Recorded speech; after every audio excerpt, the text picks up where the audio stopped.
Hello, everybody, and welcome to the podcast here on the Motorsport Magpie channel. As I always say, we still haven't got a name for it yet. So if you have any suggestions, pop them in the chat, pop them in the comments below on YouTube. And we are live on Twitch if you want to join us now. But as always, we have Wajid alongside us. Now he's just killed that, or got rid of that killer wasp that was You floating don't around understand, his that head. thing was massive. Oh my day. No, I don't. No. Anyway. So apart from the FIA sending wasps after you, how are you, Wajid? Don't worry. The FI will be sending other stuff after me.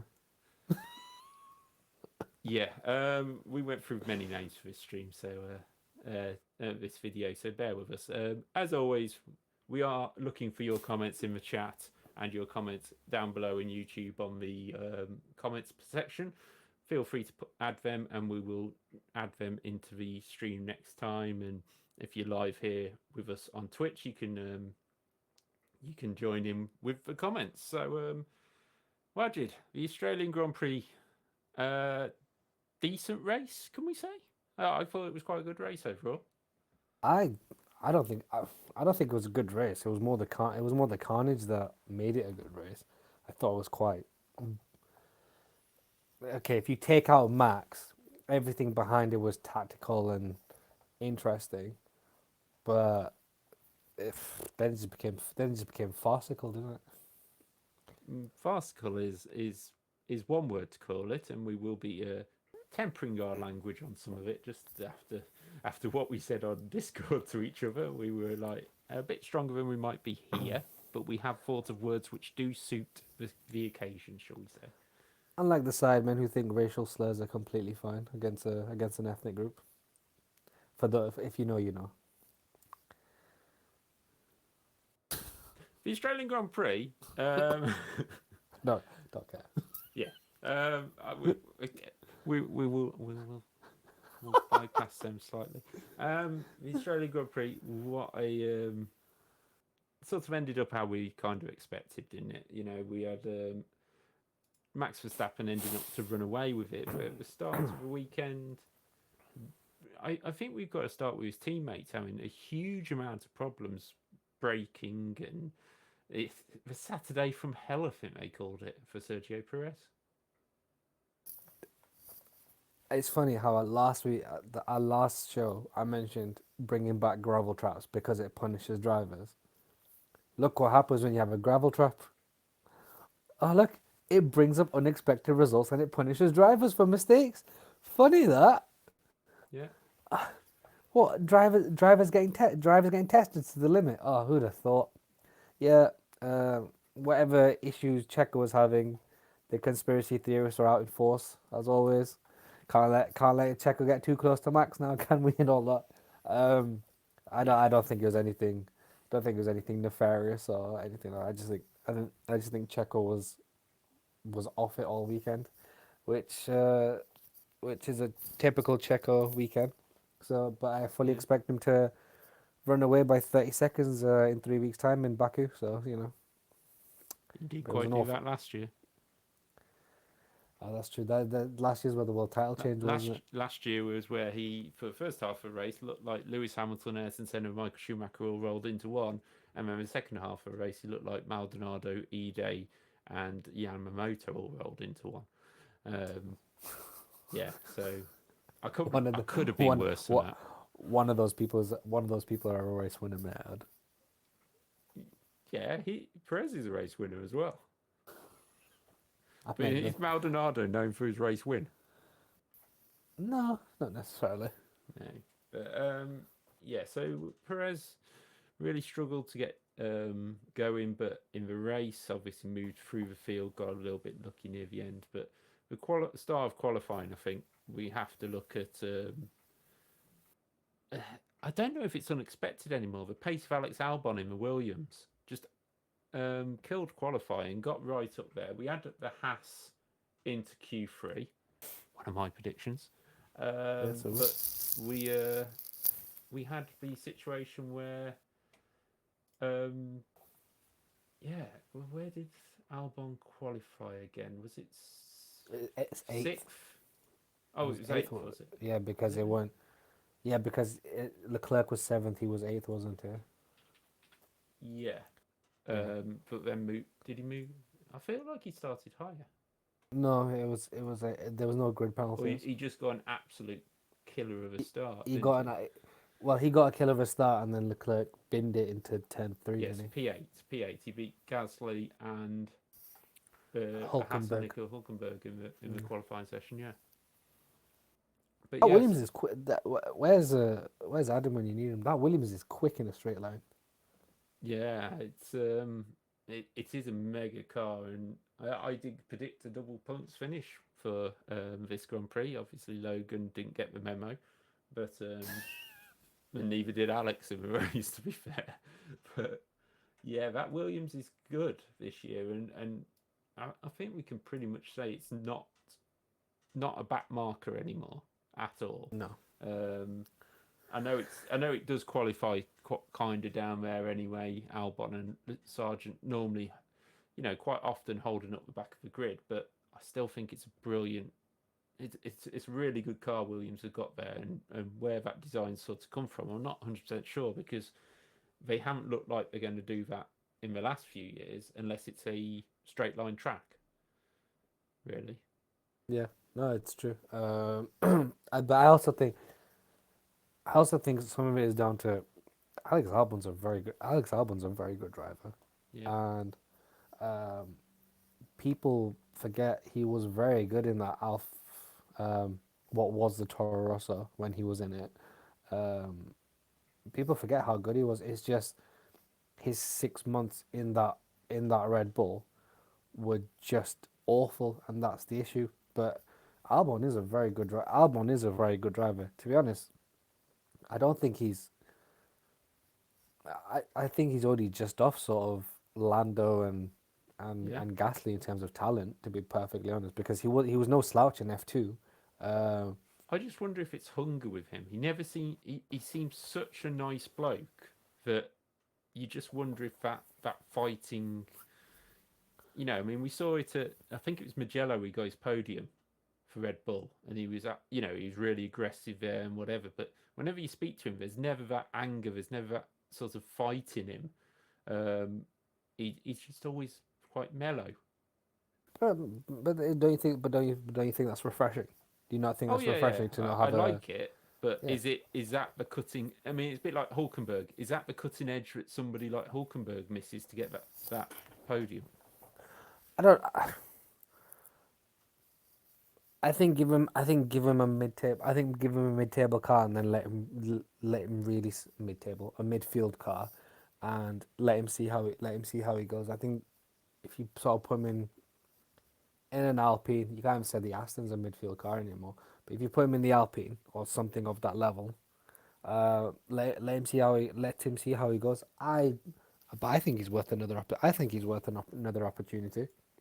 Yeah, yeah, If if everyone raves about Lando Norris, who's never had a race win in his entire life, no one could tell me Albon isn't isn't just as good. yeah. No, I completely agree, and it's something that's really it's a common thing in Formula One, isn't it? Really, just that it's hard for some people who get into these seats too early. You look at Danny Kvyat, you look at even people like Jean-Eric Verne, I think, came in too early, and some people don't get the blooding time like a Bianchi was going to, like Leclerc got the time at Alfa Romeo. You got Russell, who got the time probably too long at Williams in the end, but that's just because the space wasn't coming up and they were in title fights, and now obviously Mercedes are not. But yeah, I think that while Alex Albon was the star of qualifying, I'd say, I think the biggest disappointment, apart from Sergio Perez, was probably the pace of the Ferraris. They're in with the Aston Martins, don't get me wrong, but we expect to see Charles Leclerc up there in qualifying these days. Um, well, oh Ferrari. I didn't think we were bringing this comment with us. But it was their fault as well. But it was a communication error in qualifying, wasn't it? Yeah. Because Leclerc didn't wind. Leclerc wasn't told to do an installation lap to warm up the tires. He's gone for a cold sprint, and then on the radio they went, "Right, are you ready for your lap?" And then he went, "What? I've just done it. I've just done it. What are you talking about?" He went, and then his engineer's like, "Oh, right, okay." So quite clearly at this moment in time, changing Benotto has not done any difference to that pit wall at Ferrari. And I think this is the first. This is the first time there was visible frustration from Leclerc, like visible frustration Yeah. towards Sainz and Ferrari. He's been very good at holding his tongue. Even in Jeddah, he held his tongue. This is the first time he's gone, what are you guys doing? Yeah. I don't know whether, like, everybody always thought Charles Leclerc World Championship material. I just, I, I am now starting to wonder if he is that team leader. I'm not saying Ferrari aren't making mistakes, but reactions like that, we've seen it from Vettel, we've seen it from Alonso at Ferrari, and I know that puts the common theme of Ferrari into it, but is Leclerc going to be able to go, right, let's all sit down, let's sort this out? You think about Michael when he did it with Ferrari, he came in, he got Jean Todt in, he got Ross Brawn in. Sorry, Jean Todt was already there. Jean got Michael in. But Michael got the team around him that he wanted and he knew could do the job. Whereas Charles has been very compliant. We think back to Carlos Sainz going, no, I don't want to change tyres, and then Leclerc changing them and not taking that decision away from the team. And I just wonder, Leclerc's pace out front is just stupid, but we don't see him race through that often, really, do we? No, it's true. That's why. That's why. That's why more and more people are saying Charles Leclerc's future success is away from Ferrari, because it's now got to the point that no one before, the people were blaming, oh well, it's Alonso, then they were blaming Seb. Now after 15 years, it's now got to the point, maybe Ferrari just aren't good at managing stuff. Because Yeah, to go from the quickest car this time last year, that Ferrari was the quickest car on the grid. When and they were and this time last year, I think they were 50 points ahead of Max. yeah. So, at Roughly. least 40 anyway. Yeah, Yeah, roughly. All right, give or take. We're now at the point where a year on, the they're very potentially the fourth quickest car on the grid, and Charles Leclerc is 63 points behind Max after 3 races. He has less points than Lando Norris. Ferrari, I believe, are only 8 points ahead of McLaren in the constructors' title. It is an absolute, it is an absolute cluster at Maranello. it is a very bizarre um, situation, because we obviously expected Ferrari to be up there, and obviously Leclerc only 6 points from the opening few races. Carlos Sainz 20, including any points taken away from him this weekend. So it's a bizarre one in terms of the teams.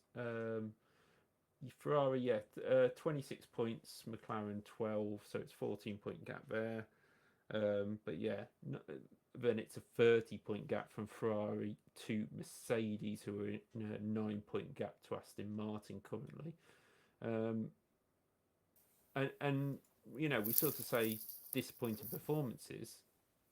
Does it say a lot that Fernando Alonso was disappointed with his qualifying position? He qualified fourth on the grid, but was contending for pole really, and he missed out on third on Lewis Hamilton by 300ths of a second. But I don't think Aston's been sure. I don't even say the Aston. Like, you can quite clearly see Lance Stroll needs to be replaced. To be perfectly honest, given the way Fernando's extracting out that car and Lance is doing absolutely nothing. But I don't think the Astons had the pace of the Merc this weekend, whether it's track specific, weather specific, because Lewis made a mistake in sector one, which meant he wasn't as quick as he was going to be. So obviously because he made a mistake, but that's what also put him behind George for pole as well. I all weekend I believe is between the Mercs and Max. And to be honest, Max didn't look like he was going to get a pole. He was very very scruffy until the last lap where he put in a very very good lap. I think after we were it was scrappy qualifying for Max and kind of a scrappy weekend as well because he was moaning quite a bit during the race about certain issues which we'll get onto later. But Mercedes second and third on the grid, looking decent. But do you think on Saturday night versus Italy, well, Ferrari, we don't think they've got a huge amount of pace, but they are there. Aston, we know, are better in race and qualifying. Sergio Perez is going to come flying through from the back. You know, if we can get one podium out of this, then it's a good weekend. Even though we're sitting second and third on the grid. I think they're downplaying it. I think they genuinely believe second and third were on the cards. Okay. I know I didn't personally. I was sitting there thinking, well, Perez is going to come flying through. The difference in characteristics with the Melbourne track over Jeddah. Jeddah is pure high speed all the way around. Yeah. With Australia, there's still some hard braking. It's still quite a narrow track, and Australia in Albert Park there's only sort of specific.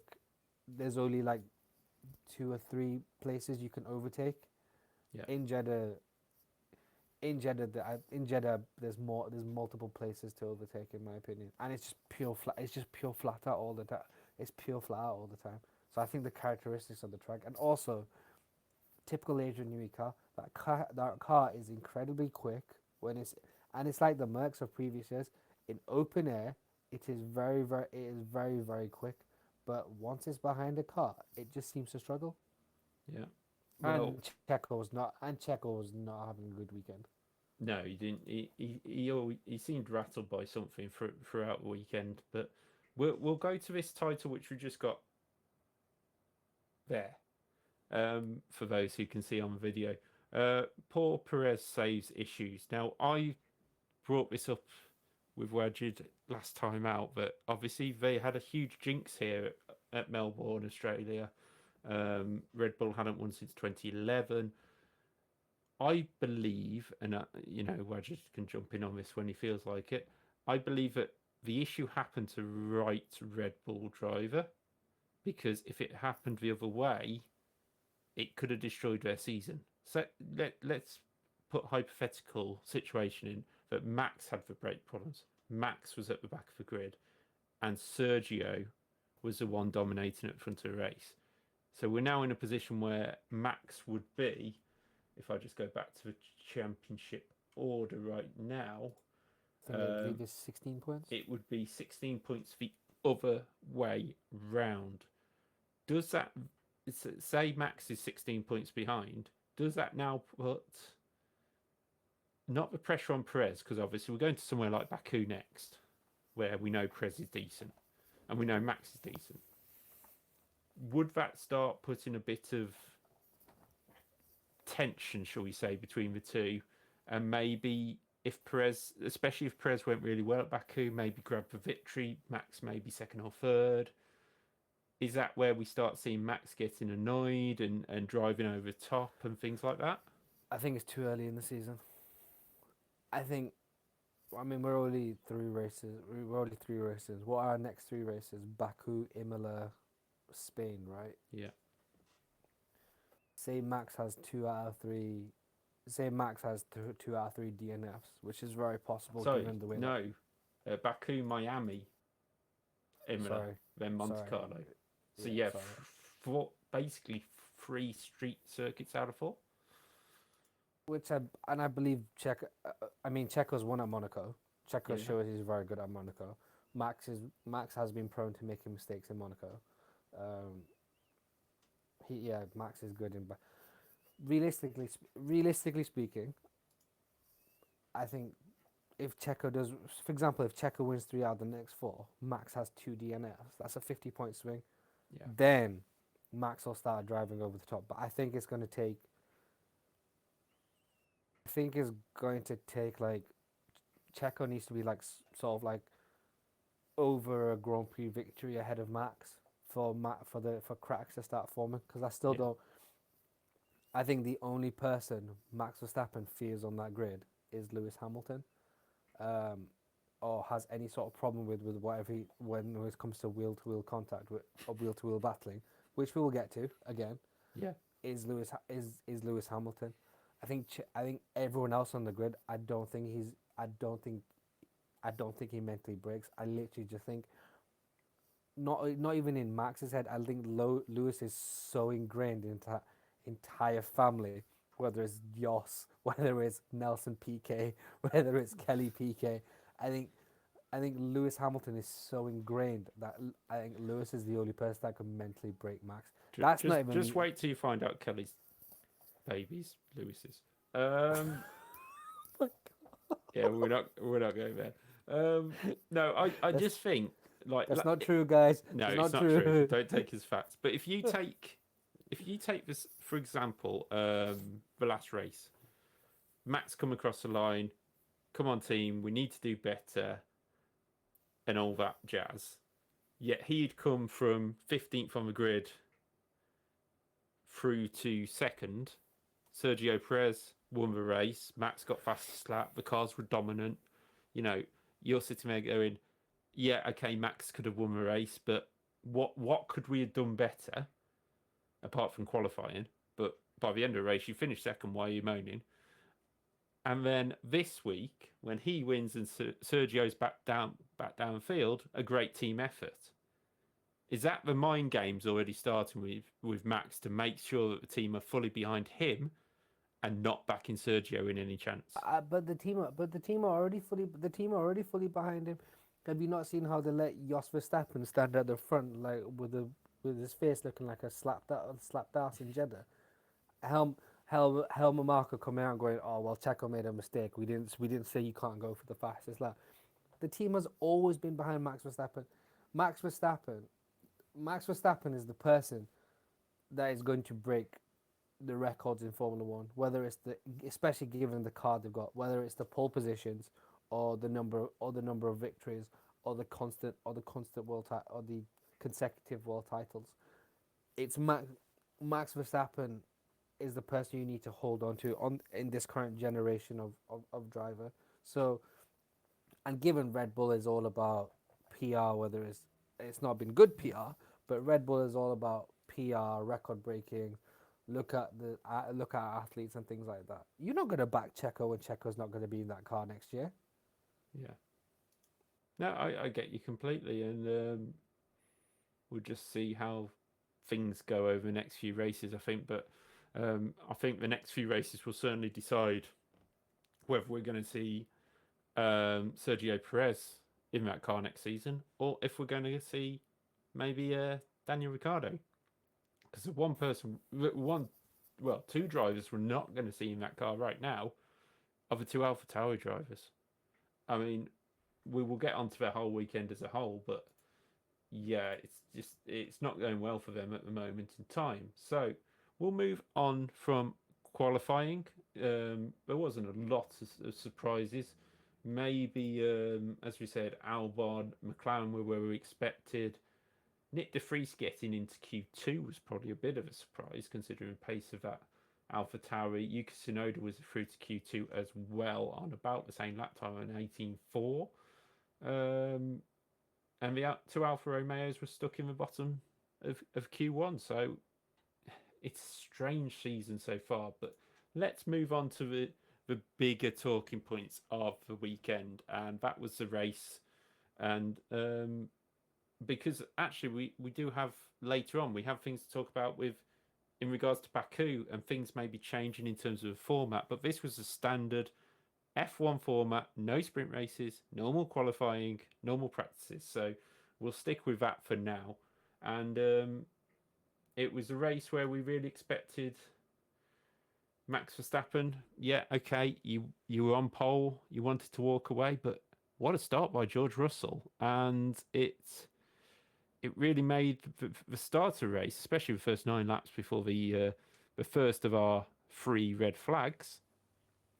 It made it really interesting, especially with the DRS and Lewis trying to hold off Max Verstappen. Yeah, and then Lewis popping it into second place at turn 3. I want to say turn 3. Yeah. Yeah. Before I carry on? What did you make of the move? Because Max, because the way Max made it out, Max made it out as if he got driven off the road. It was absolutely fine. That was Max. If that was anybody else, I think he'd be annoyed, but I don't think the comment would be coming out. It is this new attitude, which I've seen in karting, I've seen in racing, I've seen in online racing even. This attitude that if you want to drive around the outside of somebody, you should be allowed to. No. Lewis has every right to force you towards that curb in turn 3. And he didn't push him off. He didn't put him on the grass. He left him enough space that his car had tarmac under it on the right hand side, and under the left hand side it had curb. How much space do you want? And I think that's very much a dig back at, you think of Jeddah 2021 and things like that. You think of Brazil 2021, and it is harping back to that. And this is the Max Verstappen, which I know is still in there. And this is the one which, everybody turns around to me and says, oh, Max Verstappen, he's sort of changed. This is the calmer. Yeah, he was calm in the first 9 laps of Australia because he knew he had a car which was a second a lap quicker. DRS comes on, switch it on, and he, like we always say, oh, will Mercedes pit to cover the undercut and things like that? Max knows he could pit on any lap, absolutely floor it through the field, and then just wait for everyone to pit and then pit early. Max knows this. So my point is always that Max is not under the pressure he was in 2021. Whether anybody thinks it is not, he's not under that pressure. And I think if we go into a championship fight like that again, we would see exactly the same Max Verstappen. 100%. And we'd see him make moves like that and push people wide and then complain about it. And 100%. That, I know you asked me about turn 3 and we've gone back to 2021 again, but in terms of that turn 3 move, Lewis was up the inside. He was maybe that far behind. I know, please imagine these are cars. I know they're my hands. They're that far behind. He's alongside. It's the end of the game. And he was only there because Max broke really early. Yeah, Max did break really, really early. And like you said, he was more than half a car width in line with him. More than respectful. I believe if that was Max Verstappen attempts to drive the other person off the road. Yes. And no one else made a deal about the overtake. Everyone thought the overtake was completely fair. Yeah. That's why there was no constant repeating of the overtake, because it was a clean overtake. And well, even his team turned around to him and said, to get your head down type thing. Yeah, because there was nothing wrong with it, and I'm with you. I think Max knows the Mercedes or the Aston need to build a car as quick as possible, or they need to find the gaps in their development as quick as possible to make this a half decent title. Not even a title challenge, but some half decent races where there's someone challenging the Red Bulls. I think the world title. I said this at race one. I maintain. I think the world title's over. I genuinely think the world title's over. I think it's a case of when Red Bull get it wrapped up rather than if. But if the Astons or the Red Bull, or if the Astons or the Mercs can get a half decent car, as Dave's just put up the picture of the overtake, he's got the runoff as well. He's not on the grass, and just going again, harping to 21 Brazil 21. Max drove Lewis off the road. Yeah. How he never got a penalty for that, I'll never understand. Max comparing Brazil 21 to this, like, there's a reason. There's a reason there's viewership declining in this sport, and that's because Max Verstappen, unfortunately, is not a likable person. He might be off the track. Off the track, generally, he might be a really nice guy, but in front of the camera, and when it comes to wheel battle, Max Verstappen is not likable. Yeah, I mean, you could have a look at the, I mean, what we've got. You won't see it on the screen, guys, but you'll be able to head across to Sky Sports F1 and have a look on there. The quote from Max Verstappen was, "It's quite clear in the rules what you're allowed to do on the outside, and clearly it's not followed." He followed that up, weirdly enough, saying he didn't want to make a big thing of the situation. I would probably do the same if it was the other way around. I will raise it, but I don't want to make a big thing of it. When rules are written like that, I thought they would be respected.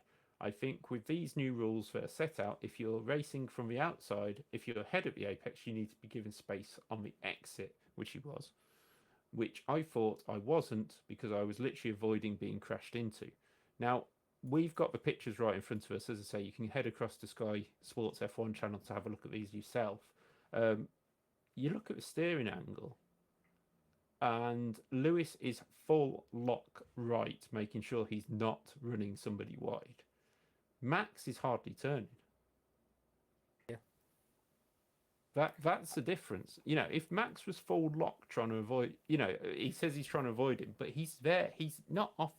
Technically, he's off the track if we want to start getting pushy about it. But you think, is he pushing him off any more than Imler on first corner? Or Jeddah. Or when he ran into him, or when he ran into him at Monza when he came out of the pits. Yeah, I am just kind of thinking Imler is pretty much a first lap. You know, the other one's not always first lap, not always second, third corner, but it's Imler. He literally just ran wide and stopped Lewis from. I know it was wet that day, but he drove him off the side of the road. Like, let's be honest. Yeah. Whereas there, it's a non-query, but again, it's pathetic. Is this the little bit? Is this a little bit of Max Verstappen, which people say has gone, and you can see the underlying tension with these positions he gets into? I've said in this podcast, I'm gonna repeat it. It's because it's Lewis Hamilton. Yeah, I completely agree. It's because if that's Alonso, if that's Leclerc, if that's Checo, if that's Hulkenberg, if that's Nick De Vries, he doesn't complain. It's because it's Lewis Hamilton. It's because I genuinely believe Lewis Hamilton is permanently scarred into Max Verstappen, and that unfortunately all harbors to 21, and it all harbors to the fact that people believe Lewis Hamilton should be an 8-time world champion, and it still hurts Max Verstappen. Like, that's all it comes down to, because all his whining, bitching, and complaining is only ever when Lewis does something. It's never anyone else. He doesn't fear, and I genuinely think Max fears Lewis. Yeah, I really do. I mean, just so And people do know, have a look below. Fanboy, yeah. It does say 2023. We are talking 2023, not 2021. I know, and we've always said it before anybody jumps into the chat and comments and say, "Come on, you Lewis fans, you're English, etc." The point is, me and Wajid have done this podcast for a year. We haven't done it on here, but we've done it for a year, and we've constantly been in the situation where we're like, we don't have a problem with Max turning up, winning races. We do not. It's and we appreciate the skill he has. But when you come into the sport, you dominate it like he's doing right now, but you still have some kind of grudge. And we're going to be honest, we look at 2021, the rules were broken. We look at yesterday, the rules were very, very confusing. And we'll get onto the FIA and Liberty Media and stuff afterwards. And just to let you all know, there will be a special video about this on Wednesday, I believe. Wednesday. We just got to work out some times and that. But around dinner time on Wednesday, we'll be filming something special about FIA, Liberty Media, and the issues they put themselves into. So come back for that. But that will be a nice little ranty streamer if you enjoy them. But no, it does harbour back to it. But I think we've probably talked enough about Red Bull today already, because we are now currently, let me just have a look, 35 minutes into this, and we've hardly mentioned any other teams. But we'll go on to the race in general. Max obviously ran away with the order as soon as he was into the lead, started pulling away, second lap, cruised, then pulled away again. So we'll sort of drop him. It was a good drive by Max, and we're not going to discount that. Had a lot to deal with the safety cars and red flags, etc. Mercedes, are they back? No. Do you think this is possibly one of their Melbourne specific things which we mentioned in the preview? I think it's track specific. I think it's weather specific. I don't think they're back. How can you be back if you've had no upgrades? True. Okay, so let's forward 3 weeks, I think it is, to Baku. 4 weeks to Baku. Lewis Hamilton turns up at Baku. What's he expecting? Is he going to be in the fight with the Aston Martins? Is he going to be in the fight with Ferraris? Or could they possibly get anywhere close to Red Bulls? I don't know. I think that's why I bring him on the show. I was gonna say, Lewis. I mean, I expect Lewis to be in 10th, because he can't do it in a normal car.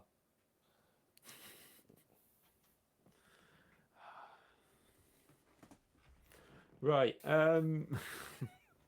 But no, in terms of Lewis's drive at the weekend, and George as well, who was unlucky with the engine failure.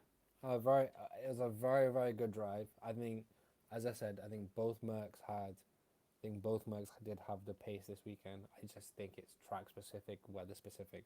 It was a lot colder than it has been in Jeddah and Bahrain, and I think if they can reduce some drag, I think the problem for the Mercs is that straight at Baku is ridiculous. And like someone said as Ada said in the chat, can't see them getting close with Red Bull with that 1.5 kilometer straight in Baku. I think they'll be hoping for. We do have to remember though, if they're in front, they won't have the DRS, which seems to be the potent piece. No, but their straight line speed is ridiculous regardless. Yeah. It's not even without DRS. Their straight line speed is just ridiculous, and we've got into engine cost caps, all that. I think they're on par with the Astons. I think they'll be expecting a podium, or they'll be hoping for a podium. But up until the upgrade come, which might be Baku because they've got 3 weeks. I think they're targeting Imola. I think second best car on the grid is the expectation really. Lewis was doing his typical thing over the radio. I have no tires. Then popped in the fastest lap. But then Alonso was as well. Yeah, but then Alonso was as well. So I think it was a very, very good. I think it was a good weekend for Merc. It could have been a better week. It could and probably should have been a better weekend. For the first time in memory, George Russell says he's a Mercedes driver. Got the worst luck when it comes to a safety car or a red flag even. But even then, he was sort of carving through the field. He'd got Yeah. ahead of Gasly, he was back into fourth place. Um, it was a very, very good drive for both the Mercs. And to be honest, I think this week, I think again in race trim, I do think George Russell was slightly faster than Lewis in race trim. Um, that's just my opinion given on the sort of small sort of sample size I had. Yeah. But it would have been given how everything played out, it would have been a comfortable 2-3 for the Mercs. With George Russell, are we seeing a driver who, if he got into a championship challenge, that he, I'm just trying to find the words for it. Is he too emotional to take part in a championship challenge? Because we've seen him Yes. there with a car which is not the quickest. They're just expecting to try and get on the podium. They're hoping. And he was almost bleating worse than Christian Horner and Helmut Marko about the safety car and then the engine and I'm gonna stop you right there. Yes, he is too emotional. If you give it from last week, he didn't let Lewis go through because he was like, oh well, I have the pace. He didn't want to play the team game. This week, what do you given how you got 4 DRS zones in you have 4 DRS zones in Melbourne. What on earth you expect Lewis to drive up behind you and then hit the brakes so he doesn't overtake you, especially given how quick Max was. If Lewis doesn't overtake you, Max would have overtaken both of them. I'm not even being sarcastic. Like that Red Bull is ridiculous in Australia. And everyone irks to the Brazil 2021 Mercedes, but this Red Bull trumps that, and this Red Bull is consistently quick. Like it's not just one race. This Red Bull is consistently quick. Yeah, I think George Russell needs to get his shit together a bit, stop being emotional, and no one's mentioned this, but you know what? It's looking more and more like a very good decision that they didn't put him in, that they kept Valtteri Bottas in that car for 1 more year in 2021. Because you imagine because I don't think George Russell would have supported Lewis. yeah, no, completely agree, and it's a difficult one, but yeah, I think, as we say, we'll get onto ratings a little bit later on, but I think very, very strong weekend by Lewis Hamilton. George Russell, decent weekend, but I just think obviously it didn't quite go to plan in terms of his engine, and he lets that get to him far too much. But that does mean, if I could just bring it up on my screen, in terms of championship, we now have Lewis Hamilton sitting 4th on 38 points and George Russell down on 18. I know this isn't really the time, or it's far too early, as we've already said about championship challenges, but does this possibly mean that Lewis Hamilton now starts, has Russell really got to get a move on before Mercedes start going, well, we've only got one, we've got a half decent car and a possible championship chance. We've got to back Lewis. I give it till after the upgrade in Imola. And the other thing I'd ask you, to add on that, with the performance of the car this weekend, do you go for this radical change to a Red Bull style if you don't understand it? Or do you stick with what you've got? But they don't understand their current concept. So what? Well, that's the worry thing. If you don't understand it and it's finishing second, what could it do when you do understand it? Yeah, but they've had an entire year, under is it Mike Elliott, I believe? Yeah. They've had an entire year under Mike Elliott. You were the first person I've heard on any sort of platform to say, yeah, there was 6 to 12. They're 6 to 12 months behind the development curve because it took them 6 to 12 months to work out where they were. And I will 100% give you credit because you were the first person to mention that. But even now even now they know where they are. They still don't have an idea as to why they're a second behind. They still have no idea why they're a second behind. Yeah. So, and everyone has got to the Red Bull concept except them and Ferrari. There's some changes to the floor they can't do, given like the size of the Mercedes gearbox compared to the Honda gearbox. It's not a Red Bull powertrain. I refuse to call it a Red Bull powertrain. It's a Honda engine. It's a Honda gearbox. Sit down with all that. But you know, what's the harm? What is the harm? Yeah, I suppose. Yeah, I suppose it just depends where they go from there. If that doesn't work, for example. But talking about things that don't work, Ferrari. yeah, Are we talking about Ferrari again? yeah, surprise, surprise. Ferrari. Absolutely no qualifying pace whatsoever, but race pace.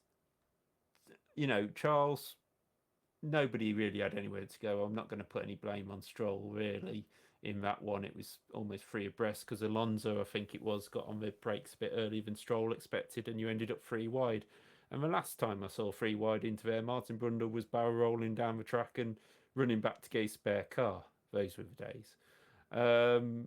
But yeah, so, actually, Fernando Alonso. Oh no, that was too wide. Sorry. But yeah, it's not been the weekend for Ferrari. If it did have luck, they'd have no luck at all.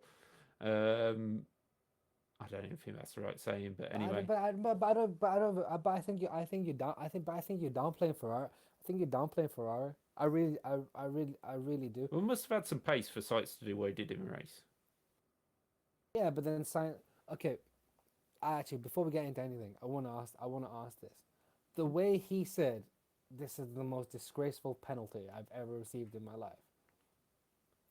I love how all these drivers are complaining about the 5 seconds that are being added at the end of the race, when a certain man on the grid got a world title taken away from him. Yeah, Like, no, it's not the most. I kind of get where Sainz may be coming from in terms of he probably thought it was the end of the race. You could.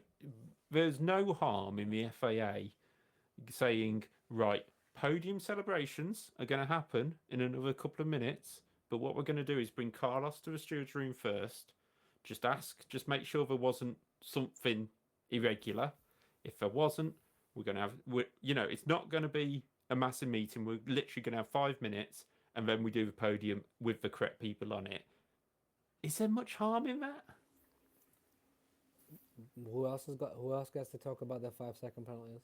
Well, that's what I mean. Just in general, like people near the end of the race with a situation. He drove into the back of Fernando. He drove into the back of Fernando. I don't care. Like, he literally, where I do feel sorry for him, right, is, and we'll get into it, that if that lap does not count, then he should get no penalty. I don't understand why we're getting selective penalties, like that. We'll get into that much later. We'll get into that much later. That's where I do feel sorry for him. If the lap counts, then everyone should be penalised. Gasly shouldn't be racing in Baku. If it doesn't count, then he shouldn't have got no penalty. But he was sort of around Fernando. He was always within 1 to 1.5 seconds. But before the safety car, he just fell off that. I know that Ferrari choose tires, but he just fell off a cliff. He was more likely to get caught by Checo than he was to target the podium. Yeah, I said it earlier in the podcast that Ferrari is the fourth fastest car, and I refuse to believe that. I refuse to believe that Carlos has done a good job in that Ferrari since he's moved there. I feel like this weekend wasn't a bad drive by him. It was a good comeback drive, considering what pace we thought the car had. I think Ferrari probably just said, "Sod it. We've only got one car. Push like hell, and just see what happens with the tires." But he started fifth, and Yeah. Did he start 5th or 6th? I will just double check now. But, he started P5. He started 5th and he ended up, and he was 5th all race because Leclerc binned it. I don't know what Lance got tangled up at turn 1, and Gasly ended up ahead of him for a majority of the race, and it was only because and he was fortunate that George Russell's engine went. He didn't really make. Sorry, no, he was. Yeah, no, he was. Sorry, he was 4th. Sorry, apologies. He was 4th all race, but that wasn't because of him. He was in the exact same. He was in the exact same place. Like I don't. I'm sorry. I'm sorry, mate. I disagree. That's not a good recovery. That's not a good recovery drive. He was nowhere. He was nowhere. Well, Ferrari absolutely nowhere. To another team who have been absolutely nowhere. We'll obviously get into the controversial side of things in a little bit, but what we're going to do is just go through these teams I'm going to go through now, and then we're going to do the predictions, and then we'll move on to lap 57, the famous lap. Whether it's in Australia or Abu Dhabi, it's always 57. It's always a 58 lap race as well. Let's talk about. Well, I want to talk about the performance of Lando Norris and Nico Hulkenberg. Both, for me, brilliant drives. Whether Hulkenberg deserves to be 4th and probably 3rd with a penalty for sights, we'll get into later on. But both of them, very solid pace, especially Lando, where we've expected McLaren to be really slow. Yeah, fair play to both. Fair play to both of them, and Checo struggled to get past both of them as well. Like he drove up to the back, but he didn't blast past round them or anything like that. And for a couple of laps, he was dragging them both along as well. So no, do you know what? Fair play. I said it was a mistake. I said it was a mistake to bring Nico Hulkenberg back. He's proven me wrong so far. He's definitely outperforming K-Mag so far. So, do you know what? Fair play. And well, it's 3 Q3 appearances. Yes, he's been 10th in every single one, but no, I'm fully hold my hands up and say, you know, I jumped it's looking like I jumped the gun with that. It's Lando's first good race of the year. Yeah, I'm sorry. I'm not. It's the first one he's really woke up for, I think. Yeah, I'm not giving him anything. Sorry, it's the first race of the year as a lead driver. Yeah, and you know, the points were rounded out by Piastri, Joe Guan Yu, and Yuki Tsunoda not breaking that record for the number of 11th places in a row. He actually moved up because of Carlos Sainz's penalty. Actually, only just by half a second in the end. Bottas only beat Sainz by 700ths in the end. So it's kind of weird. But did you see why though? Lance Stroll didn't register that Carlos Sainz had put his foot down. Yeah. Well, Sainz did everything he could with the penalty. But what we'll do now is we will move on to the ratings, because we'll obviously cover up everybody's drives in that and whether we thought they deserved to be in certain places. So I'll just bring up my prediction sheet, because as always we want to be able to catch up with what we've done previously. So if I just pop that there, and then Wajid can also see what he's previously put. So go on. I'm just gonna say we'll try eventually to get sort of the predictions and the scoring on the video on this. Yeah. In post editing. When it's a bit tidier, I will do it. But at the moment it's a bit of a mess. So I'm going to start with yourself, Wajid, and we're going to go obviously race winner Christ, Verstappen. who knows? Max Verstappen. What was your rating out of 10 for Max this weekend? Yes, it was. Yeah, I know he got pole. I know he got pole. I know he got fastest lap. I know he got the win. It was just scrappy. It wasn't. I can't give him the 10 because it wasn't like a perfect drive. It was So a scrappy weekend, and he did, and a lot of people are failing to mention that mistake he made before the second safety car yeah, came out. That could have been a lot worse yeah, than it was. He did get very lucky with that. But yeah, it's a 9 from me. it's a 9 from you. I've given him an 8 because actually I gave him an 8 in Jeddah as well, and I think the performances were on par. This was scrappy around Australia, but tyre temperature was a problem. Um, Lewis Hamilton out qualified by George Russell, but pretty much comfortable. I think he was controlling it. He knew he couldn't catch Max, so I am going to give him a 9. I'm also giving him a 9.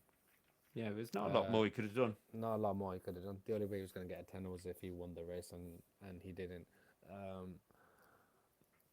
I think with my 9, he's slightly fortunate just because I don't know. There's a part of me that just thinks that George might have beaten him, but Yeah, he was. I think it was only once Alonso got within DRS. But after that, it was comfortable. He had the pace. The gap was always between 1.2 to 2 seconds. So it's a it's a Lewis Hamilton-esque drive, shall we say? yeah. I'm just going to pop up a poll for people who are in Twitch.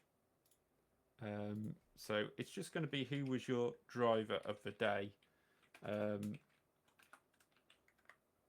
Obviously Max, Lewis, Fernando, or anybody else. Obviously add that to the comments below, and we'll reveal the result afterwards. You've got 5 minutes to vote on that. I've just seen a comment from Seaman. No, Dennis Hauger was not driver of the day. I'm sorry. We will get on to F2 on a different podcast, maybe, but I have my opinions on Dennis Hauger right now, and you're not going to like him.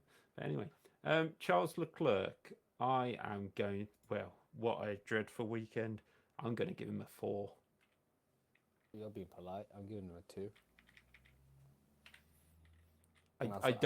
I've only given him a 4 because of, like, thinking he might have done a bit better in the race. And it wasn't his fault or anybody's fault that he went off, type of thing. Driving incident or not, I see. The thing is, I do blame Leclerc a bit. I do blame Leclerc for that incident more than Lance, because he's misjudged the turn. Where's Lance Stroll supposed to go? Yeah, I think it's a really, really poor weekend by Leclerc too. And we'll go straight on to his teammate Carlos Sainz. I've given him a 7 because I thought his race was decent, his qualifying was okay, and the mistake at the end obviously lost him a chance of getting anywhere higher. I'm giving him a 5. Okay. As I mentioned earlier. So just looking at what you've given Carlos so far, it's 13 points out of 30. I mean, in fairness, our ratings it's only this week you've rated him. Yeah. A bit stronger than me. It's true. Yeah. Sorry, just for reference, I've given him 5.35. I've given him 6.47. Yeah. So, no, I've already mentioned he inherited the position because George's engine went, and then I'm debating whether to give him a 4, to be honest. That's you can give him a 4 if you want. Yeah, no, I don't care. That's a bad mistake.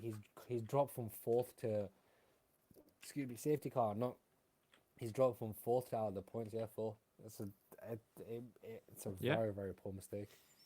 Well, next up is George Russell. I'm going to give him an 8. I thought it was a decent weekend. Obviously led the way, but we don't know where he might have got later on. I think he probably would have fell back behind Max and Lewis myself, but that's why he gets an 8 from me. I'm also giving him an 8. He was stuck it second, was leading the race up until the safety car, the red flag wasn't his fault.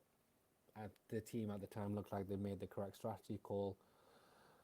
And then his engine went, but up until then, it was a very, very good race. Just, mate, I like you. Just cut the whinging. Just Jonah, just put your fucking head down and drive. I think he would moan if he got given a lamb dinner and it had no mint sauce on, and he'd kick off about it. Everyone rates you as a driver. Everyone sees you as a future world champion. Just put your head down and drive. Yeah. Sergio Perez, I am going 6. Scrappy weekend. I'm also going 6. Oh no, I'm going 5. Scrappy weekend, but he also got very lucky that lap didn't get recognized. Yeah.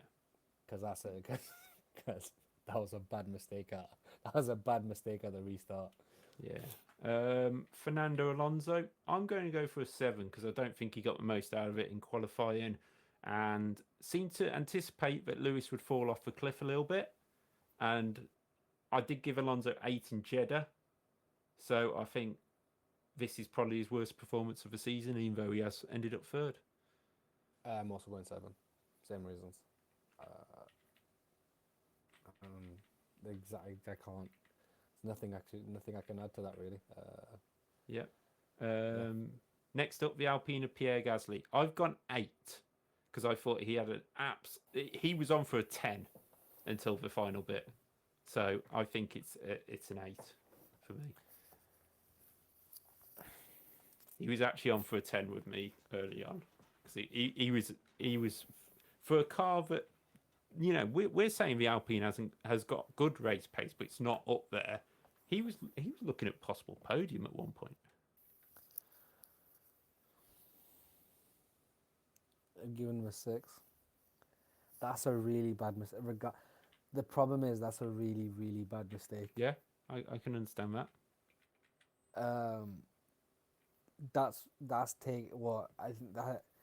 That's wiped out. I think it was 16 points. This was 16 points from Alpine. Yeah. You've gone from a strong double points position to 0. He was very, very good all weekend. That's just a really, really bad mistake. Yeah, I can understand that one. Esteban Ocon we go on to next. For me, I'm going 6. I thought he was a bit quiet compared to his teammate. We know that Alpine's got a bit more pace. He admitted it's been a scrappy week. And while, yes, the blame goes to Gasly for the double takeout, as we shall call it, Ocon was only alongside his rear wheel by the time he got there. He probably could have seen that door was going to shut a little bit. And I'm not saying he could have done something about it, but I just feel like, you know, the anticipation there could have been a little bit better by him. I'm giving him a 5.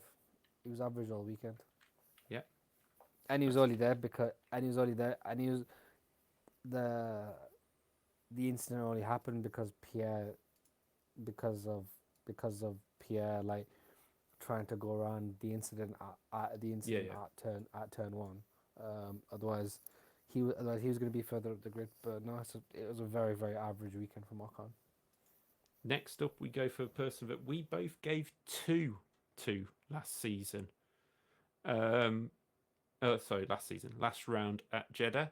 Lando Norris. For me, qualified 13th, got up to, was it 6th by the end of the race? So with that, I think an 8. I've also got an 8. Yeah, I know I was harsh on him, but it may sound harsh to people, but I actually think that McLaren, with the pace he had, because he was keeping up with a lot of people, he could have gained a position or 2 more, actually, if he'd been lucky. Sorry, there's just I don't think Dave was saying. There's a question in the comment section saying, "Are you trying to say that a race driver should back out?" Haha, never happened. I think he should have done because it was his teammate. I just think in that position you need to have more spatial. I think you have to have more spatial awareness, but I don't blame Ocon. I understand. Oh yeah, there's no blame. Yeah, it's just could have done a bit more. I totally understand the drive. I totally understand the old saying by Senna: if you don't go for a gap, you're no longer a racing driver. But the natural line in Australia is to go from the corner to sweep right. For me, I think I think Gasly's got incredibly lucky. Yeah. Next up, we have the driver who, while he may have an Australian haircut, he may have a Australian sort of background now. Valtteri Bottas, my God, where have you been all weekend? Almost lucky to get some points. Outperformed by Guan Yu Zhou in, well, Bottas was last of the times in qualifying. I I'm finding it hard not to give him one. I've given him a one. So Yeah, just he was absolutely nowhere all weekend. So it's one from yeah, both of us. The lowest rating of the season of anybody. you said Australian haircut. He's Australian native. It was an Australian. It was an Australian result and an Australian Grand Prix as well. Given the luck of Australians, Yeah, awful, absolutely, absolutely awful. This is this is a Valtteri Bottas post post summer break level drive yeah. where you're just wondering where he is.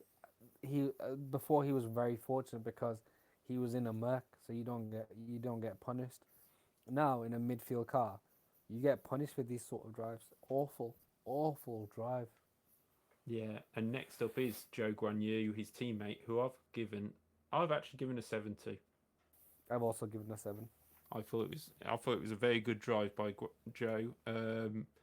He managed to come up from 17th to the points and would have got a point even without the issue for sights. So yeah, a good drive by Joe.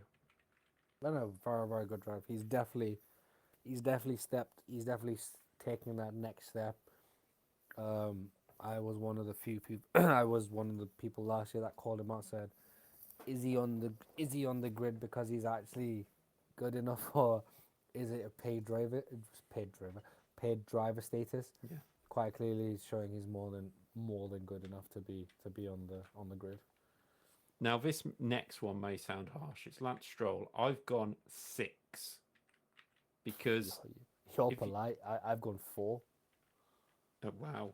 The reason I've gone 6 is if you look at the lap time, saying qualifying, he was only a couple of tenths off Fernando, and in the race, obviously we don't really know what would have happened in that queue, but yeah, he was just there, wasn't he? It was one of them days where the car did the performing for him. He's in a car that his teammate has got that his team has got three straight podiums in. And Three he straight streaked set. 4th. Did he get four? Yeah, Yeah, he got 4th in the end. yeah, he's fluked fourth. He were the incident at turn three wasn't his fault. That's fine. But at the restart, he was up to third. The last restart, he was up to third, and he totally binned it. Yeah. Right, straight off. They forgot where his brake pedals were. He's been him breaking both his wrists. You've Was just an made me go down to 5th. 5. I forgot about that on the restart actually. So yeah, it's 5 from me. Oh, you forgot you forgot you binned I it. completely forgot he was up to 3rd. Yeah. Yeah, he's totally binned it. Car is nowhere. He's not. Mate, you are very lucky. Your father's called Lawrence Stroll. That's all I'm saying. Yeah. Next up, Oscar Piastri, who probably his best well, it was his best result, his first points in Formula One. I've gone for a 6 because he didn't get to out of Q1. If he had, maybe he would have gained another position on Nico Hulkenberg by the end of the race. And still, I didn't feel like he was that competitive during the race. Took a very long time to get past Yuki Tsunoda.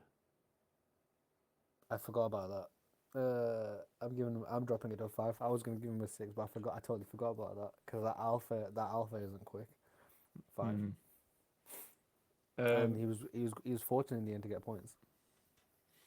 Next up is our person who started on the on Wajid's list of frauds at the start of the season, Nico Hulkenberg. I'm giving him a 9. I thought it was a brilliant drive, and we'll get into it in a bit, but I kind of feel like he should have been on the podium. No, he should have been. He got screwed. He got For the first time ever, he didn't screw himself. Yeah, no, he got screwed. See, yeah, 9. It's a 9. Yeah, it's a good good performance by Nico, and we certainly didn't expect that. I mean, to be honest, expected a lot, but that is something kind of brand new, really. Just looking next, K-Mag. 5. I'm giving him a 3. You've given him a 3. I gave him a 5 because he did do some progress in the race, getting up to. Oh no, he retired in the end, didn't he? With that. He drove it.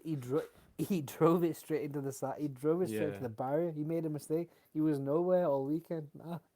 3. Okay, he goes 4. You changed your rating. You forgot about the crash, didn't you? Yes, I did. Nick de Vries. Now, 2. I don't know, but okay, you've gone 2. This hype, this Nick de Vries hype train, has come to a stop. People are jumping off as soon as people were jumping off before it came to the stop. Right, like it started as an express train and it's just died. Well, I've given him a 1. Yeah. He was nowhere. He was absolutely nowhere. Absolutely nowhere. Just a quick question in the chat. Before Australia, can you remember a race where Bottas was not mentioned at least once every 15 minutes? Well, to be fair, there must have been one last year when Alpha went really quiet in the second half of the season, but definitely this is one of the worst performances I've ever seen from Valtteri Bottas. So I mean, at the start of the year, Bottas, because they were nearly battling for like pole position at the start of last year, weren't they? Because they were so quick. Next up, Alex Albon. I've gone 7, mainly due to his qualifying performance. I've gone 5. That's a really bad mistake. Yeah, I mean, we still don't 100% know what happened, but it is a strange one as well. Yuki Tsunoda, I've gone 4. I have gone 5. Oh, good cop, bad cop swapped round. And Logan Sargent, I've gone for 4 as well. Is probably his worst performance so far. But first track, which he wouldn't really have known. I've gone 2. Okay. So there we go. That's the rating so far. What I am going to do, so at some point in the next few weeks, is trying to collate all these together, and then we can see how the drivers are really getting on in terms of that. Speaking of how people are getting on, let's go on to the predictions. Yes, as you may have known if you've watched this podcast lately, we're not very good at this, to put it bluntly. Currently, we have 9 predictions, don't we, during the weekend, and we had 2 each correct in Bahrain. And last time out, I got a donut of 0, and Wajid got a breadstick of 1. So, sorry, quickly before we go, we've not picked our drivers of the weekend. We'll get to that. Okay, sorry, my apologies. No worries. My apologies. We've still got to explain lap 57 yet. Oh yeah, good. God, I need this to be a long podcast. So, predictions in the book. We have qualifying. I predicted Charles Leclerc, Sergio Perez, and Lewis Hamilton. 1 point. Hey. Is it? Yeah, Lewis. 1 point. I love that. I think I went Checo, Lewis, Alonso. You went Checo, Max, Leclerc. 0. Big fat 0. In the race, I went Perez, Lewis, Fernando, 2 That's 2 points. points. That's 2 points. Though. You've had a good weekend. Yeah. You went. Can you remember? I think I went Lewis win, didn't I? You went Lewis, Charles, Fernando. Hey, what? You got 1 point. Yes. Yeah. Then we have our wild card predictions. had Wajid, a can you remember what yours were? Red Bulls to Clash. Yep. That's no point. Said Piastri Q3. That's nil point. Yeah. I've forgotten the third one. And the third one was nil point for George Russell. Hey, I got 2 points this weekend. So that's 2 points for Wajid. Myself, I went I'm for... buying 5 for 27. Well, I went for Red Bull retirement. Well, Perez almost did. Williams double points. Cheers, Alex. I know Logan would have had to get there too, but cheers, Alex. And a Haas in Q3. Thank you, Nico Hulkenberg. 3 points for me. So we're now both batting on 5 for 27. What level? 5 for 27. Oh, this is going to be fun by the end of the season. Yeah. I'm just hoping to get to 500. If I can claw it back to 500. I don't even think there's 500. No, as in an average of 500. Sorry. And we've just been told. Yeah, we've just been told we got fluked. We fluked that. Okay, so we'll move on, as Wajid just said, our drivers of the weekend and losers of the weekend. I think I know where the loser bit is going to go, but we'll get onto that in a minute because we'll do the lap 57 explained stuff. But Wajid, you're driver of the 2023 Australian Grand Prix. I'm going for one that's out there. I think hashtag Hulk got screwed should have been trending, along with hashtag F1 fixed. It was close between him and Lewis, given the quality of Lewis's drive. But Nico Hulkenberg, what a drive! What a drive! I maintain when we get into it, he should have been on the podium. Yeah, that's true. For me, my driver of the day, I'm going to go for... Well, as you went for Hulkenberg, I was going to go for Hulkenberg, but I'll go for Lando Norris. I thought the driving race was brilliant, and he was actually catching Norris at times. No, how can he catch himself? He was catching Stroll at times, so that is certainly their choice. Loser of the weekend? Mon ami. He's from the district of Monaco. His world title dreams are already over. Oh, Ferrari. Oh, Charlie Leclerc. I didn't expect that. No, it's a because my loser of the weekend didn't even go on track. My loser of the weekend is not the FIA. My loser of the weekend is Liberty Media. And I've had this one before, and what are they trying to do to this sport? Do you know what it is? I totally forgot. Okay, I totally forgot. Yeah. No, can I change? What, Michael Massey? Yeah. But yeah, that is kind of the end of the general podcast. But we're going to carry on now and move on to lap 57 and try and explain everything that sort of went on with the restarts and the grid positioning and penalties and incidents galore. So if you do want to, this might be the same video, it might be a separate video, I'm not quite sure how I'm going to edit it, but stick with us now and we'll go into lap 57. Wajid, oh man, where do we start? So let's rewind it a couple of laps back. So lap 55, I believe. Yeah, lap 55.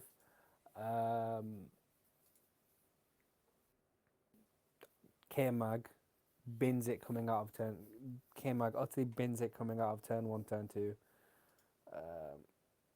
It was turn 1, turn 2, wasn't it? Yeah, turn 2. Yeah, he's completely binned it. He's lost control. He's lost control of the car. Broken the suspension. For some reason, the team got on the radio, said you've broken your suspension. How Like you you don't think know? How you don't notice your tire's not there? I don't know. Now, which for some reason, the race was stopped. Now, every single driver was lambasting. There was just a reaction throughout us. Why? Why has the race been stopped? Because I'm going to mention that famous word once again. Because of Abu Dhabi 2021. I'm going to buy a tin hat. Because of Abu Dhabi 2021, there's been this fascination to not finish a race behind the safety car. We had comments in the chat earlier talking about it. I don't really want to. I've forgotten what they were specifically. If we scroll back up, but it's just comments mentioning about how the sport is becoming very NASCAR-y, very entertainment driven, very Yeah, a fan comment just to add it. It's I think from Mr. Sumner, Club 100, son drives in Club 100, I think, or nephew or something. I think there needs to be a great show, but not to a point where it's like NASCAR and half field crosses finish line on fire and backwards, and it's like, oh yeah, great race, everyone. It's 100% true. There was at that point you finished the race behind the safety car. No one cares. Slightly anticlimactic. Jobs are good. The FIA didn't do that. They red flagged the race for whatever reason, and we were going to get a 3-lap shootout. But how it works is even though the race is stopped, when everyone came to the pits, that was 1 lap. When everyone stopped in the pit lane, that was 1 lap. So that then became lap 56. Now, the safety car leads everyone back to the line, which means that when everyone lined up, that's another lap completed. So everyone had lined up for lap 57. So everyone lines up for about lap 57. So that gives you lap 57 and lap 58. And then it was a mix of Mario Kart plus Destruction Derby plus an F1 lobby. Just the best drivers in the world just playing skittles, really. I think, Dave, do you want to get into the incidences? Yeah, I mean, the incidents were cold tyres. I'm just, for those who won't be able to see, I am currently scrolling through the 112 pages of the FIA rulebook because I read something somewhere, which is the one thing I don't get with all this restarting. So the whole point of the restart was because the race could be restarted, we needed to drive around to the grid and perform a start of some kind, which was an obsession brought up back in, I'm talking back 99 when we first had a safety car finish, and it was a bit later on that they brought this in, but a safety car finish is no good because the first car across the line is the safety car. So it doesn't make for very good pictures. That's literally the reasoning. So they brought the safety car in on the final corner, allowing the drivers to race to the line, no overtaking, and get there. Obviously, we think back to Schumacher in Monaco when he jumped Alonso. I think it was 2010. Really clever move because the green flags were out, but then they decided to penalise him for a rule that was never there. They penalised him really hard. They penalised him really harsh as well. Yeah. It was really, really a strange one. But what I don't get in the whole situation of this is if you retire, say me and Wajid were racing, and Wajid retired on. Actually, that's the better example is Monaco '96. Monaco '96, 3 cars got to the finish line under their own steam, and I will bring up the for Wajid because I'm sure he does know what happened in Monaco '96, but I just want so that we can actually see it in person. The race results are here, and the race results for that race were Panis in first, Coulthard second, Herbert third. Frentzen stopped in the pits with a lap to go. Sarlo and Hakkinen also scored points after a collision on lap 70 of 75. So where on earth has this ruling come in that you have to finish under your own steam? Because the ruling, and this is under sprint session classification, race classification, this is article 62.2 on page 70 of the sporting regulations. Sorry to start boring you guys. But we have a situation where some cars. Thank you for that comment in the chat. Yeah. But very strange. Going back to it, 62.2. We have a situation where cars that have covered less than 90% of the number of laps covered by the winner will not be classified. So that means anybody who is over 90% of the winner's position would be classified. So why are Pierre Gasly and Esteban Ocon, considering you have gone back to the original lap, not classified in the finishing order? Because they're well inside. They're 2 laps to go. So yes, they may not have scored points, but they should be classified in the order. If you're going back and giving Sainz a penalty, if you're going back and putting Alonso back on the podium, surely those Alpines should be finishing the race. The FIA, Liberty Media, they don't know their own rules. I think regardless of what people thought about Bernie, I don't remember the sport being in as much disrepute as it is now. And I said this earlier, that this is like it's my first love when it comes to sport is F1, like over football.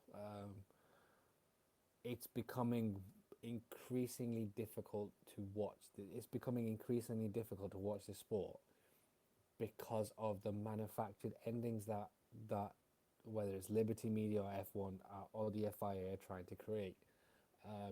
There was no need for the red flag in the first place, but there sure as hell wasn't any need for the farcical ending we got. And like you said, they should have been down as unclassified. They should have just been down as 1 lap down. Yeah. Yeah, it's certainly the situation. Yeah, and for those who've not seen it, let's just get into the incidences. Yeah. So it all starts with Carlos Sainz going into the back of Fernando Alonso. Yeah. He spins out Fernando Alonso, which leads to Gasly avoiding them. Which leads to Gasly avoiding them. Now, Gasly has not looked in his right-hand mirror, regardless of what Dave said in the podcast, in the race review, and the gap. Gasly's not looked at that right-hand side. He's not looked over at all. He has come back across to the racing line to block or whatever, not misjudging the distance between him and Ocon. He has totally wiped out Esteban Ocon. Both Alpines are out. Further back, Checo's made a massive mistake, which has led him going from 5th to 10th. Logan Sargent has decided that he doesn't need to brake, and instead he'll use the back of Nick De Vries' AlphaTauri to slow down. That's taken both them out. Further up the, and then now heading into turn 3, Max is gone, Lewis is gone. Lance Stroll has forgotten how to use the brakes, probably the same way he forgot to use the brakes on his bike. He's headed straight off, and I think someone else ended up in that gravel as well, didn't they? From what I remember. I may be wrong, but I think someone else. I feel I just like remember. somebody did. I'm just having a flip through now, but continue on.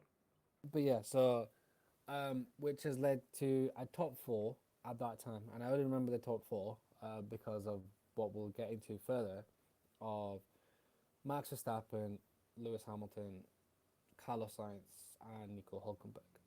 Now, then the cluster ensues, which is why we got the ending. Now, let's get into the penalties. If the lap doesn't count, if the lap counts, then not only is Carlos Sainz justified in getting his penalty, Pierre Gasly should be getting a penalty for dangerous driving, and he should not be racing in Baku because he'll be on 12 penalty points.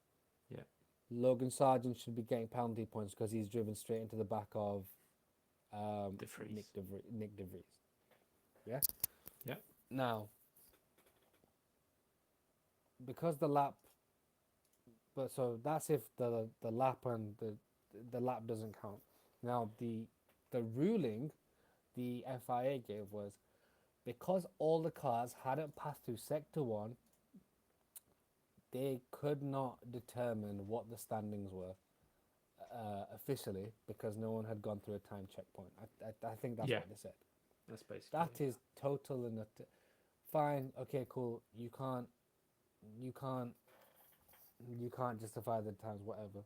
But then, if you can't justify the placings, how has the lap count timer moved forward?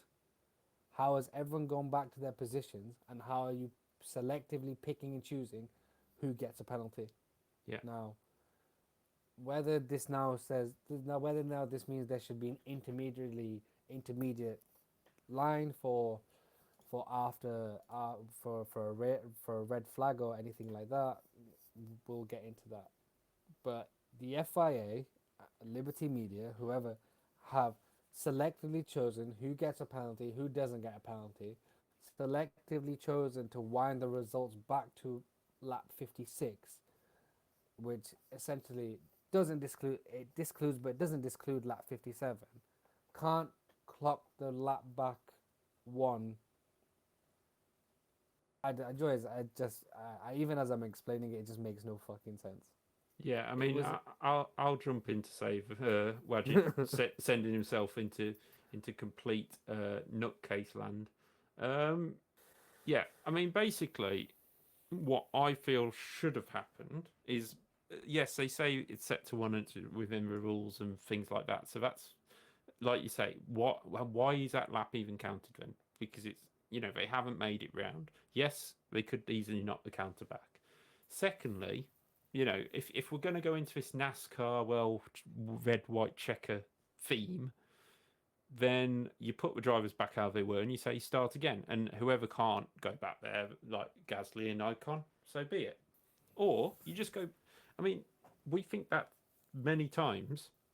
We've had races which have either finished under a safety car or or we've had it red flagged with a couple of laps to go and gone, well, there's no point. And while I get the point of having the 2-lap sprint because they tried to justify Abu Dhabi, they tried to justify Baku in 2021 as well, they will... This seems to be the norm. So that, if they want to do a restart with 2 laps to go, that is their choice, but they're manipulating everything that's happened previously in the race, which is not a sport at the end of the day. Sorry, go on. No, it's not, and I just want to add: if we want to go down this not finish under a safety car, yellow, white flag, take the NASCAR rule book altogether, which is NASCAR. If the lap the race is supposed to finish finishes under the safety car, they then have 2 runoff laps. So Yeah. 2 laps of full racing. So so you get an actual result. Yeah, If and you want to that's go allowed down, to be run twice, I think, yeah, to make sure it's clean. because I think there was one race a couple of years ago where it happened 4 times, and they just went, yeah, this is beyond a Yeah. joke. If that's the way you want to go down with the whole American entertainment slash sport, then fine. But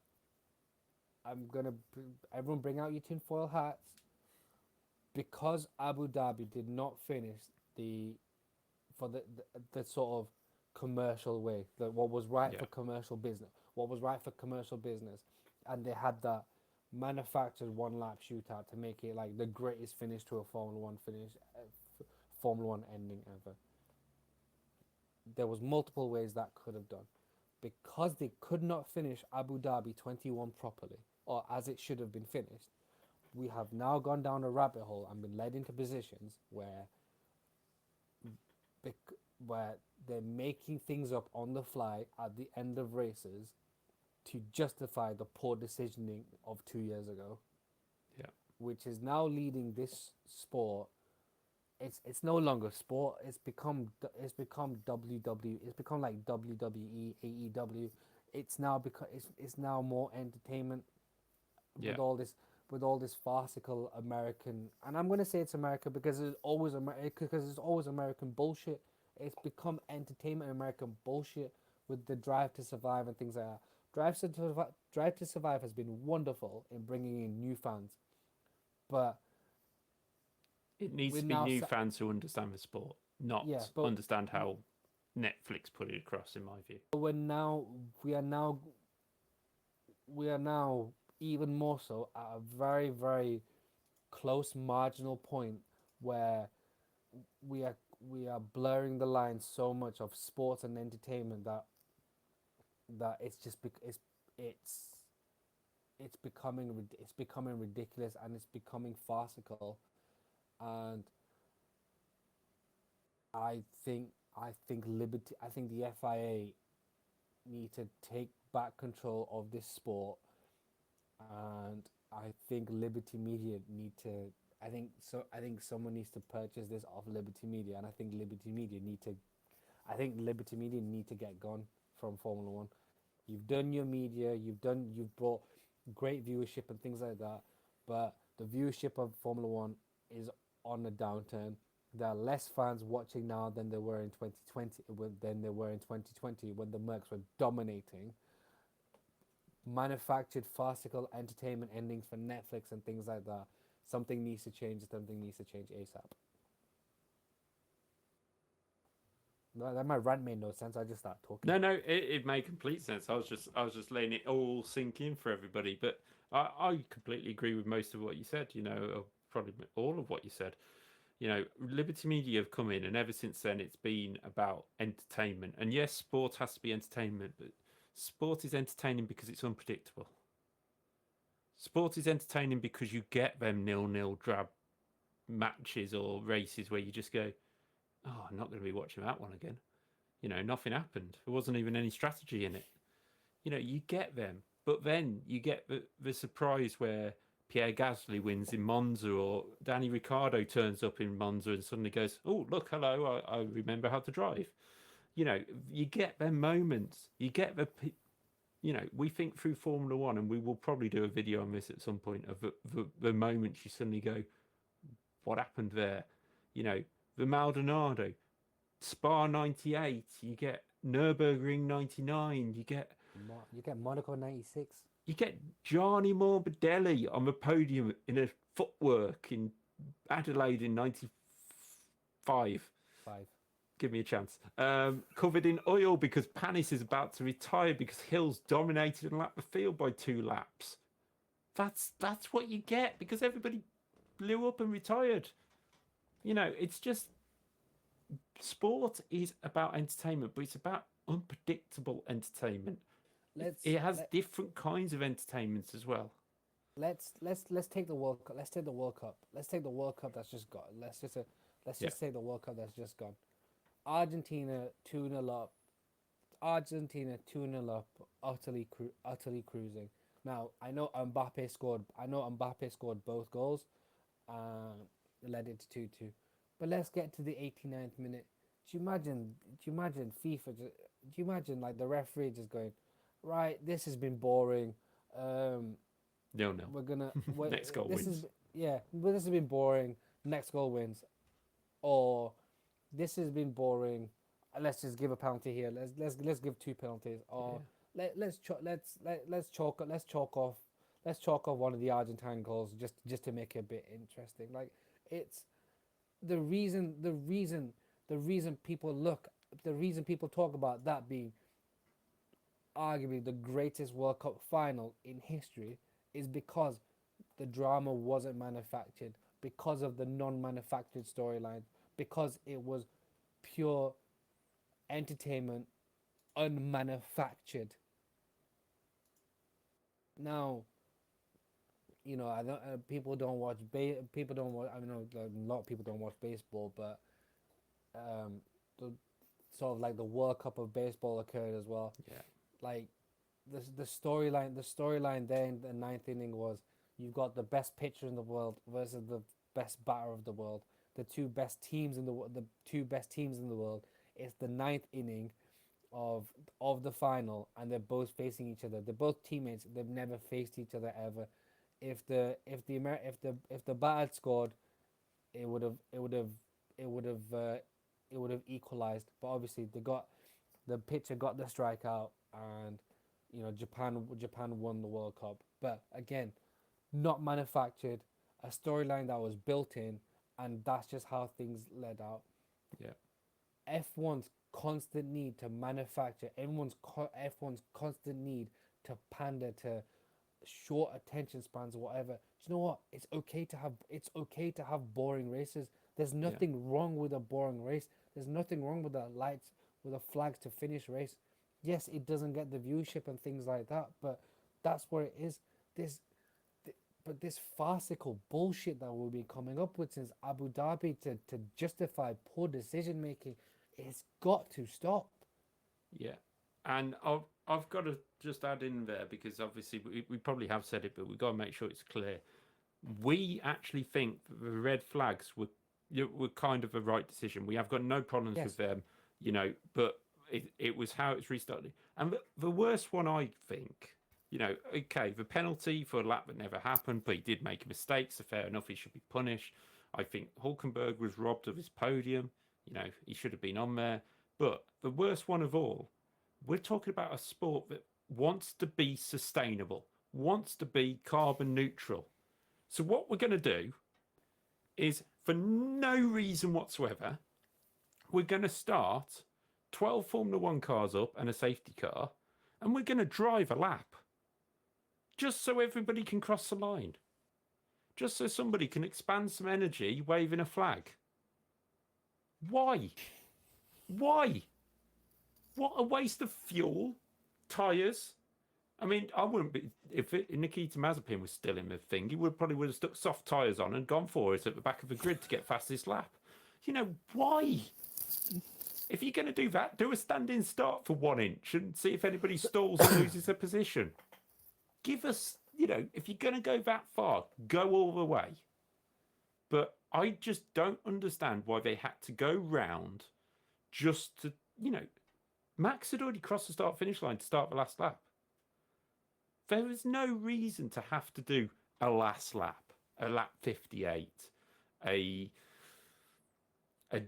total round to the pits just to add on Seitz's penalty. Because if you add 5 seconds onto his time, at the time of the accident, he may have actually got a point. Yeah.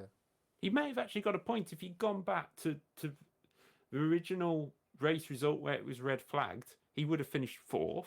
He would have got a 5-second penalty, and he would have been wherever he'd been. There is no point to all of this. There isn't. And it's just,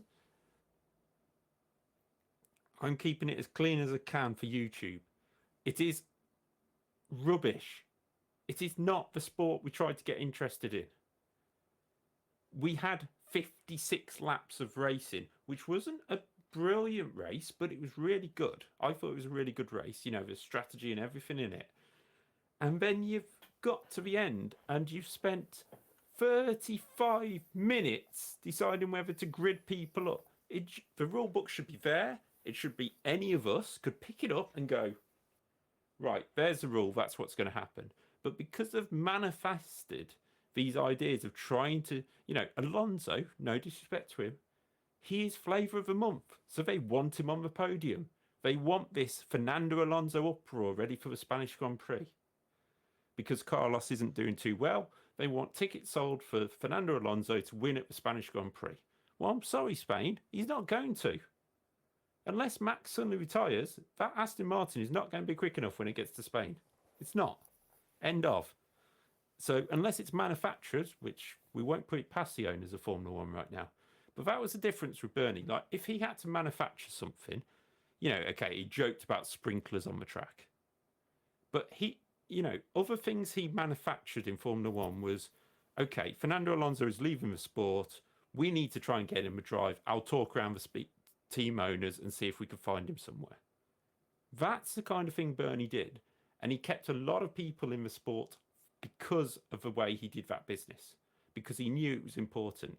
He didn't go there and go, I'll tell you what, I'm going to get sprinklers onto the circuit and we're going to suddenly halfway through the race put one half of the circuit wet, one half of the circuit dry, and you're not allowed to change tyres and you've got to come in and swap cars and come out in a road car. Because honestly, Liberty Media will do that if needs be. And it's not the sport which we're watching. And I've been waiting for, how long's Liberty been there? 3-4 years? I've been waiting 3-4 years for this. To just blow up about it. So we don't keep you here too long and we actually spoil the next podcast. On Wednesday, all being planned, or whenever we next film, it's planned to be Wednesday, we will be doing a video on the FIA and Liberty Media since they started Formula One and why they've not been the best for the sport, what they've caused, what they've had issues, what they've tried to manipulate to make F1 exciting. You know, even down to the sprint races, which I mentioned at the start of the video. They had a meeting this weekend to try and change the format of the sprint races, and in Baku we may have 2 qualifying sessions yet. No, from the sounds of it, we are going to. Yeah, that's what it's looking like. But they're going to have a shorter one where it's sort of 8, 10, and 12 minutes. But more to the point, when are they going to fit this in? Because the rules state between qualifying and a race or practice and qualify, you've got to have a certain amount of time. So are they going to manipulate results again to stick a qualifying session in? I don't. It's skipping ahead, but I don't see the need for sprint races. Yeah, well, we'll get into sprint races because I will be honest, sprint racing has worked for MotoGP. It really has.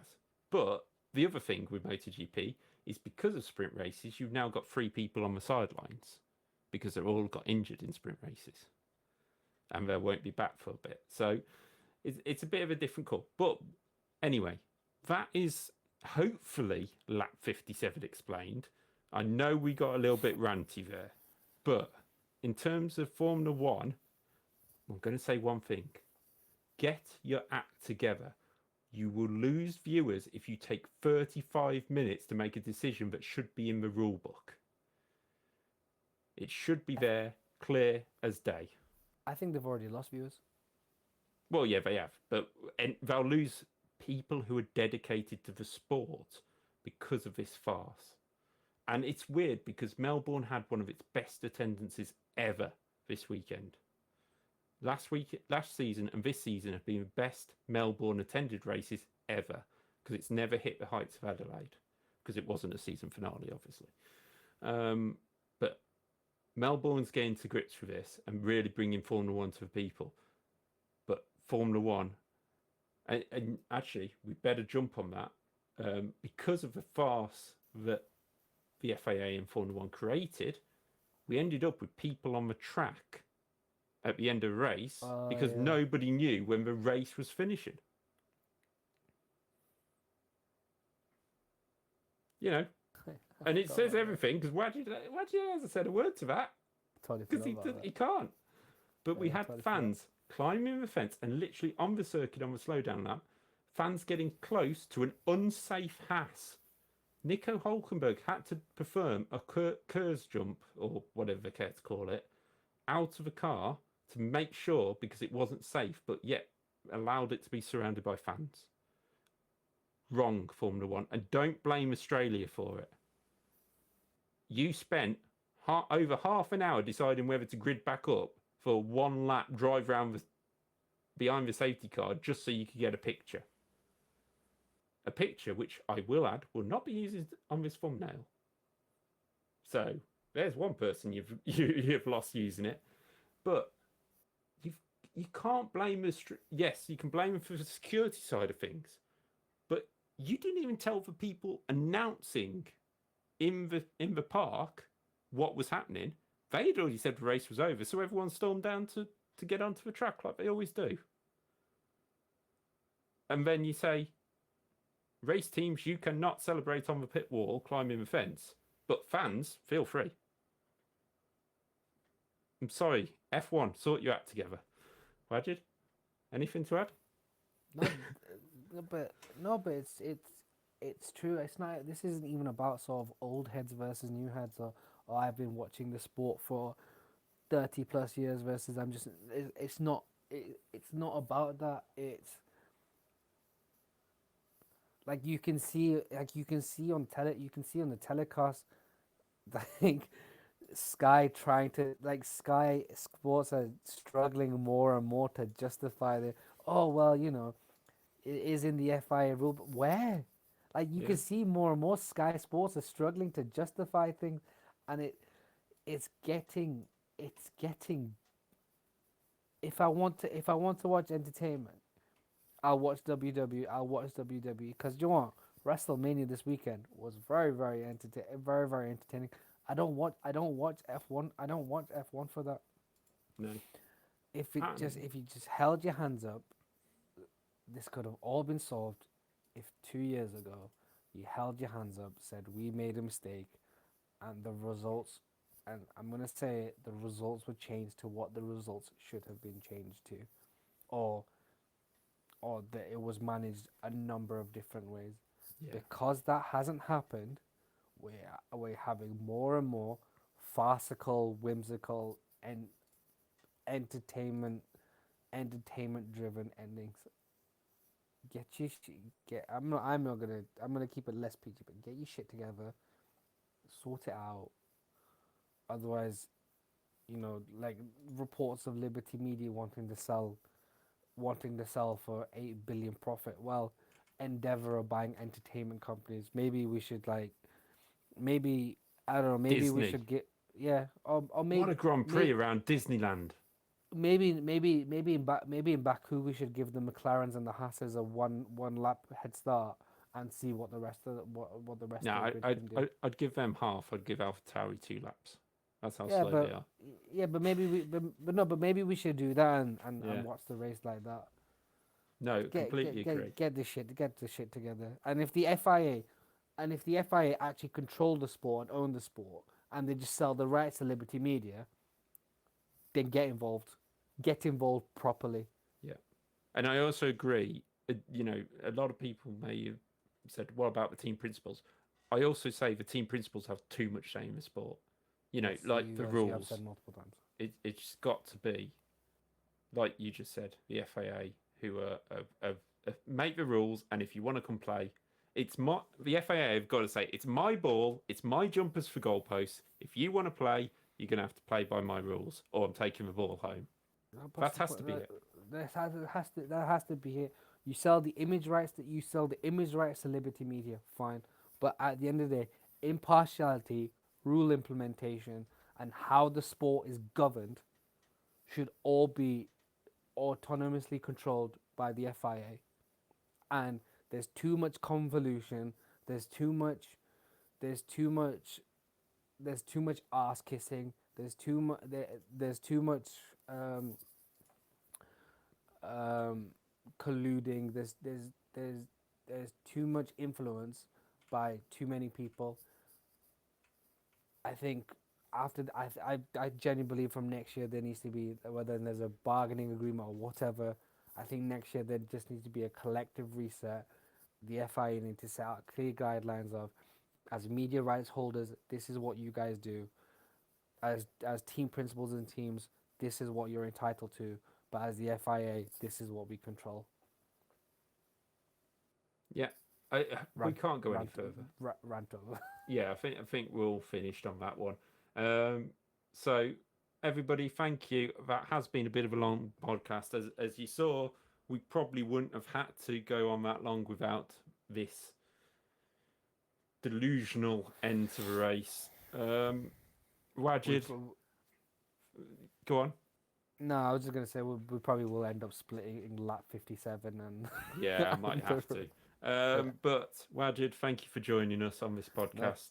Thank you for having me as always. Appreciated as always with your honest views. Thank you everybody in chat for joining us here on Twitch. If you've got any comments, pop them in the comments below on YouTube, and please like and subscribe the video for more videos.